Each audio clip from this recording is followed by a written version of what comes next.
नमस्ते दोस्तों, आप सभी का स्वागत है मेरे चैनल पर। दोस्तों, हमारे पड़ोसी यानी पाकिस्तानी हमेशा दूसरों के मामले में टांग अड़ाते रहते हैं या नाक अड़ाते रहते हैं और उसके बाद मुंह की खाते हैं। भले ही उनकी अपनी कोई औकात ना हो, मगर वो मुस्लिम उम्मा का ठेकेदार बनने की कोशिश करते रहते हैं। वो ऐसा दिखाने की कोशिश करते रहते हैं कि हमारे देश में मुसलमानों के साथ अत्याचार हो रहा है, बल्कि हकीकत में ऐसा कुछ भी नहीं है। हाँ, ये जरूर है कि 130 करोड़ के देश में कभी-कभी कुछ हादसे हो जाते हैं और ये अफसोस की बात है। मगर ये पाकिस्तानी कभी नहीं समझ पाएंगे कि इस देश में हर एक मजहब और धर्म के लोग एक साथ रहते हैं। जैसा कि हर घर, मोहल्ले और देश में होता है, वैसे ही चुटपुट बातें यहाँ पर भी होती रहती हैं। और जहाँ तक रही भारतीय मुसलमानों की बात, वो हमारे हैं और हम उनके हैं। हमारे 100 मसले होंगे, हम एक साथ उन मसलों को निपटा लेंगे। इन पाकिस्तानियों को अपनी सड़ी सोच और सड़ा नाक बीच में नहीं डालना चाहिए। इन्हीं बातों को लेके सुमित पीर जी और मेजर गौरव आर्या इन पाकिस्तानियों को जवाब दे रहे हैं।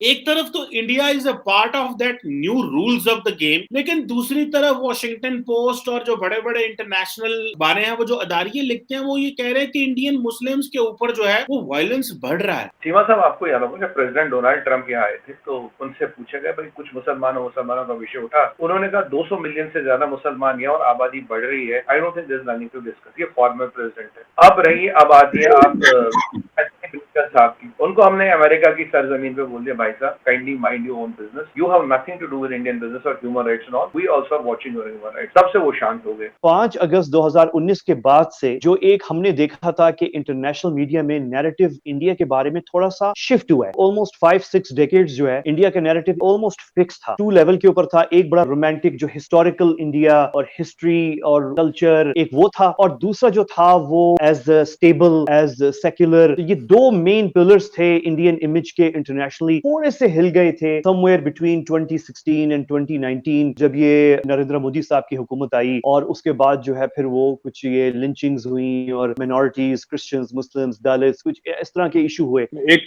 मिनट कह दूं मैं अहमद साहब की बात का ना, 2-3 चीजें। ये जो बात करी ना अहमद साहब ने कि लिंचिंग हुई है, लिंचिंग हिंदुओं की भी हुई है। हिंदू भी मारे गए हैं और मैं आपको अभी 10 नाम बता सकता हूँ कौन कौन से हिंदू मारे गए। हाँ ठीक है, ऐसा है कि सब मारे गए हैं। हमारे हेड ऑफ स्टेट से लेकर फिल्म इंडस्ट्री से लेकर क्रिकेट में हर जगह मुसलमान ही मुसलमान है। हाँ हुआ है, लिंचिंग हुई है मुसलमानों की, ये बात सच है, I will not deny it. But हिंदुओं की भी लिंचिंग हुई है, which does not make the Muslim lynching all right, because that is a crime, that is a criminal offence, but so is this.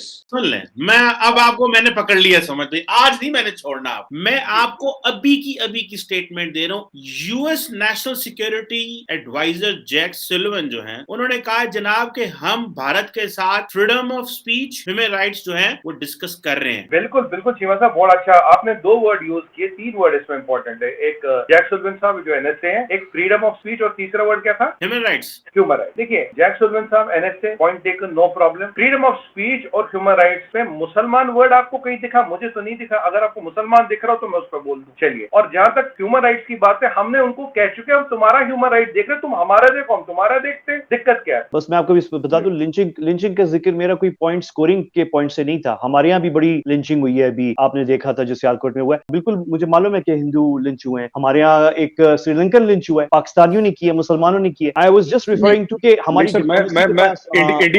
India में Hindu lynch हुए sir, मैं ये कह रहा हूँ।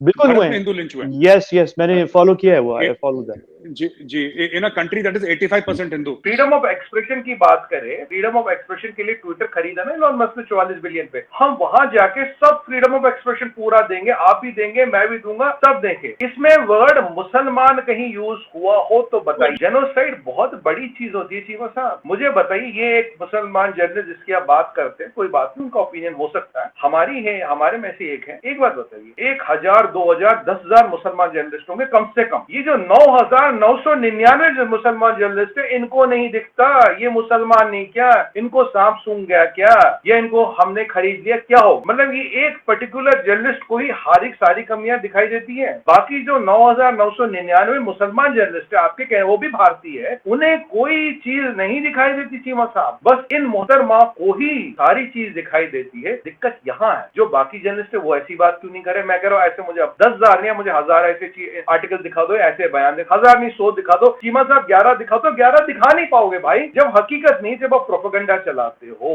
क्योंकि आपको भी पता होगा, मेरे को भी पता, कुछ अच्छे खासे पैसे मिलते हैं वॉशिंगटन पोस्ट वगैरह में लिखने के लिए, उस पे नहीं जाते। चलिए देखिए, आप जो डेमोक्रेसी है, जिसका जो ओपिनियन है, पॉइंट ऑफ व्यू है, चलने दीजिए, रखने दीजिए, क्या फर्क पड़ता है। जो बाइडेन साहब तो बोले नहीं, एंथनी ब्लिंकन साहब बोले नहीं, जिसने बोल दिया उसको हमने जवाब दे दिया। कहानी चल रही है, $500 बिलियन का ट्रेड चल रहा है, सब हकीकत चल रही है, सब कहवाई चल रही है। इंटरनेशनल मीडिया में हमने एक मेजर शिफ्ट देखी, वो मीडिया जो ऑलमोस्ट इग्नोर्ड कश्मीर, और उसमें जो हमने देखा कि थोड़ा सा चेंज आया और वो कवरेज शुरू हो गई। बल्कि हमने पहली दफा देखा कि इंडिया से जो कश्मीरी सहाफी हैं मुंबई में या दिल्ली में, या finally were able to for example travel outside, और वहां जाके इन 4 जगहों पे जो बड़े मीडिया आउटलेट्स हैं, Al Jazeera, RT, British media and American media, उस पे जो है पहली दफा कश्मीरी वॉइसेस आना शुरू हो गई। कि आप कभी भी देखें, ये जो पाकिस्तान बताएगा ना कि ये जो जर्नलिस्ट हैं कश्मीरी, आप कभी इंडियन टेलीविजन देखिए, हर रात को 9 बजे तो मोदी जी को गालियां दे रहे होते हैं ये। और कितना फ्रीडम चाहिए भाई। इंडियन आर्मी बुरी है, मोदी बुरा है, अमित शाह बुरा है, सब गंदे हैं, हर रात को 9 बजे तो गाना गा रहे होते हैं वहां पे टीवी पे। How much more what do you want कि मतलब AK-47 चलानी हवा में। And you can not take up arms against India. ये इंडिया कभी अलाउ नहीं करेगा। आप यूनाइटेड नेशंस में बिलावल भुट्टो जाएं, I wish him all the best, ये कुछ कर लें, डोनाल्ड ट्रंप अपने सर पे खड़ा हो ले,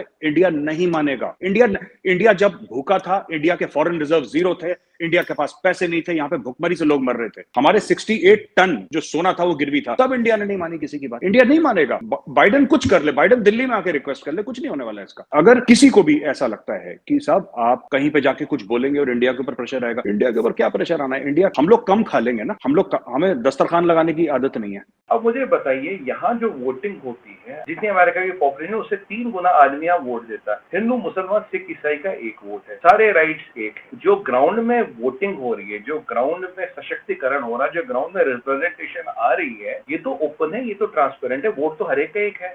सरकारी स्कीम में हर एक को एक राइट मिलता है, कोई सेकंड क्लास सिटीजन नहीं है। मैं एक हिंदू हूँ और एक सुमित है और एक समीर है, ये मुसलमान है। सुमित और समीर के राइटों में क्या फर्क है? आप मुझे 3 राइट बता दीजिए, आई विल कंसीड की आंसर की भाई नहीं गलत है। मेरे और एक पारसी, ज्यू, यहूदी, किसी के फर्क में जो यहाँ रहता है, उसके वोटिंग में मुझे ऐसे एज ए हिंदू ऐसे कौन से 5 राइट मिले जो उनको नहीं मिले? Then I understand. ऐसा कुछ है नहीं जीवन साहब। अगर यहाँ 1 बिलियन लोग वोट करते, that it proves we are the world's biggest democracy. Academician कहाँ डालते, उनके क्या सोचने का तरीका है, but if you see on the ground, वो that doesn't hold ground which even American government believes. तो हमें इधर उधर डालने का तो सवाल ही नहीं आता ना sir. They are the oldest democracy, we are the biggest democracy of the world. That settles. जो ऑटोक्रेसी वो तो एक ही है ना, जो हमारे मामा जी हैं चाइना में बैठे हैं, तो वही है बस, और तो कोई यहाँ है नहीं। दोस्तों, अगर आपको मेरा वीडियो अच्छा लगा तो प्लीज इसे लाइक करें, शेयर करें और अपनी राय कमेंट करें, और मेरे चैनल को सब्सक्राइब करें और बेल आइकन दबाएं। अगले वीडियो तक के लिए नमस्कार, धन्यवाद, जय हिंद।